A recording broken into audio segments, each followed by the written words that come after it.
खलीजी रियासत कतर ने इंडियन बहरिया से ताल्लुक रखने वाले 8 एहलकारों को जासूसी के इल्जाम लगाकर सजाए मौत सुना दी है। Indian nationals have been in detention in Qatar. It's been around 70 days since they were detained. All are former Indian Navy personnel. बहुत बड़ी और बहुत चिंताजनक खबर कतर से समय आ रही है। कतर में 8 पूर्व भारतीय नौसेना के अधिकारियों को फांसी की सजा सुनाई गई है। सभी 8 पूर्व नौसेना के अधिकारी और जवान। कतर ने भारतीय बहरिया के 8 साबिक एहलकारों को सजाए मौत सुनाई है क्योंकि उन्हें जासूसी। इस वाक़े के बाद इंडिया को एक मरतबा फिर से आलमी सतह पर सख्त हज़ीमत का सामना करना पड़ा है। इससे पहले इंडिया को कनाडा में इसी तरह की हज़ीमत का सामना करना पड़ा था। याद रहे अब से कुछ अर्सा पहले ही कनाडा की हुकूमत ने कनाडा में मौजूद इंडियन खुफिया एजेंसी के सरबराह पवन कुमार को मुल्क बदर कर दिया था। उन पर ये इल्जाम थे कि उन्होंने सिख अलहदगी पसंद रहनुमा हरदीप सिंह निंजन के कत्ल की साजिश की है। Canadian security agencies have been actively pursuing credible allegations of a potential link between agents of the government of India and the killing of a Canadian citizen, Hardeep Singh. अब से 3 साल पहले ही पाकिस्तान में भी इंडियन बहरिया से ताल्लुक रखने वाले एहलकार कुलभूषण जाधव भी गिरफ्तार है और उन्हें पाकिस्तान में सजाए मौत सुनाई जा चुकी है। कुलभूषण जाधव का ताल्लुक भी इंडियन नेवी से था और वो इंडियन नेवी के एक हाजिर सर्विस अफसर थे।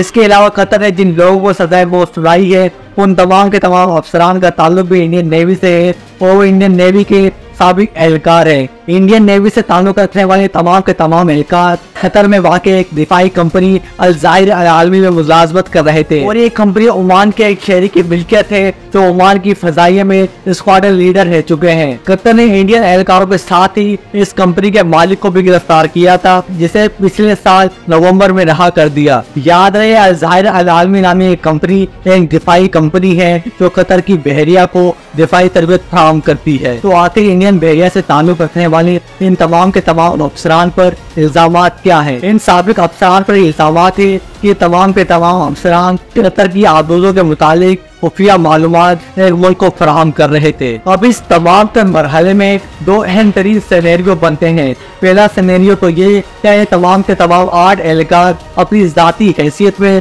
किसी और मुल्क के लिए जासूसी कर रहे थे और दूसरा सिनेरियो ये कि तमाम के तमाम अफसरान इंडिया के कहने पर किसी तीसरे मुल्क के लिए जासूसी कर रहे थे। कतर को इस बारे में इंडिया पर भी शुबा है और वो इंडिया को शक की नजर से देख रहा है क्योंकि इन तमाम अफसरान ने खबर रिटायरमेंट ली थी और फिर इस कंपनी को ज्वाइन किया था। तो आखिर ये लोग किस मुल्क के लिए जासूसी कर रहे थे? इब्तदाई मालूमात के मुताबिक ये तमाम के तमाम 8 अफसरान इसराइल के लिए जासूसी कर रहे थे।